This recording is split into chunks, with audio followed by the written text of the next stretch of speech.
Bismillahirrahmanirrahim. Assalamualaikum warahmatullahi wabarakatuh.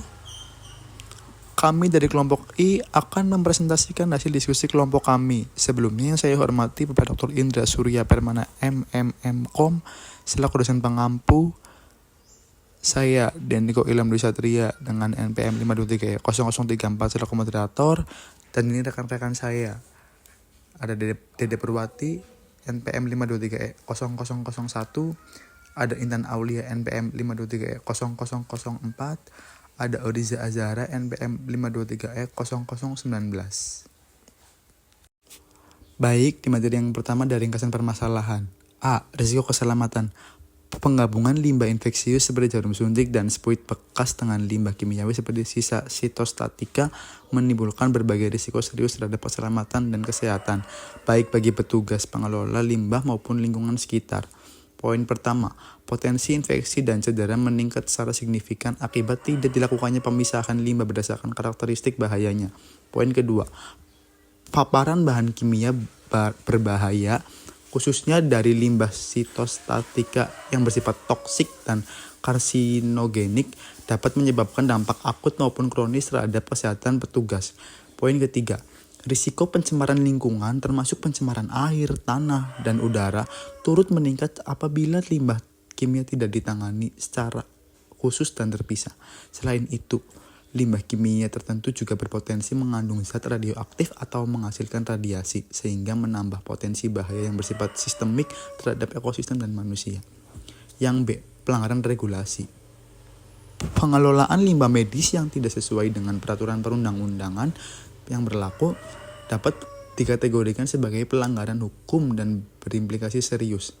Poin pertama, tidak dilakukannya pemisahan limbah berdasarkan jenis dan sifat bahayanya bertentangan dengan ketentuan dalam peraturan pemerintah Republik Indonesia nomor 101 tahun 2014 tentang pengelolaan limbah bahan berbahaya dan beracun (limbah B3).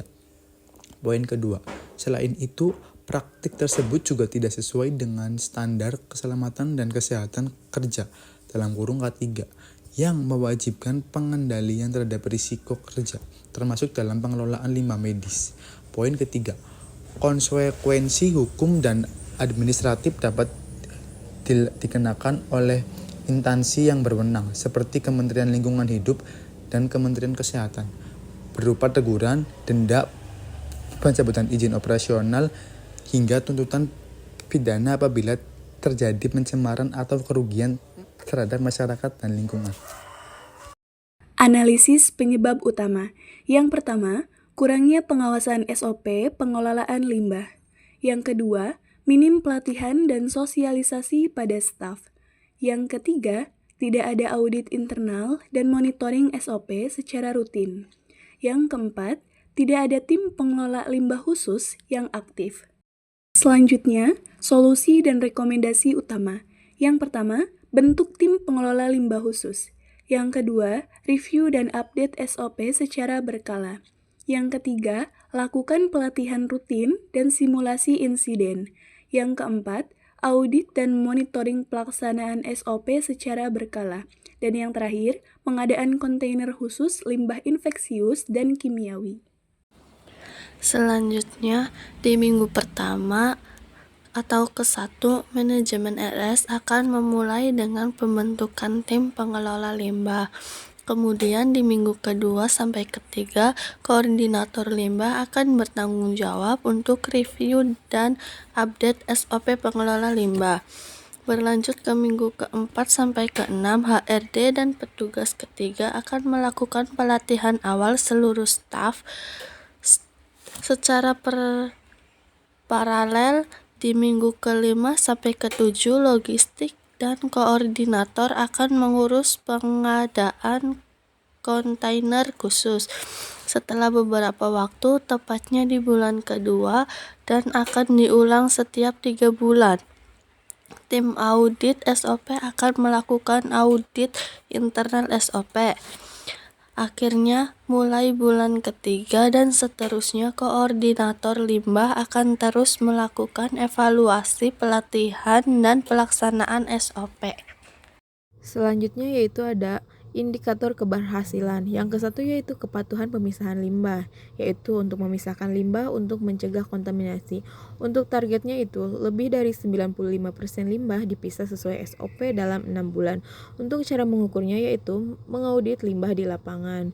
Yang kedua yaitu ada insiden paparan limbah berbahaya, yaitu untuk menghitung jumlah kejadian paparan limbah berbahaya yang terjadi di lingkungan RS. Untuk targetnya yaitu 0 insiden dalam waktu 6 bulan dengan cara ukur laporan insiden dan K3. Yang ketiga yaitu ada staf yang mengikuti pelatihan, yaitu peningkatan kompetensi staf dilihat dari jumlah staf yang mengikuti pelatihan. Untuk targetnya yaitu lebih dari 90% staf telah mengikuti pelatihan dalam 3 bulan. Untuk cara mengukurnya yaitu absensi pelatihan. Baik, mungkin itu saja yang dapat kami sampaikan. Kurang lebihnya mohon maaf. Billahi taufiq wal hidayah. Wassalamualaikum warahmatullahi wabarakatuh. Terima kasih.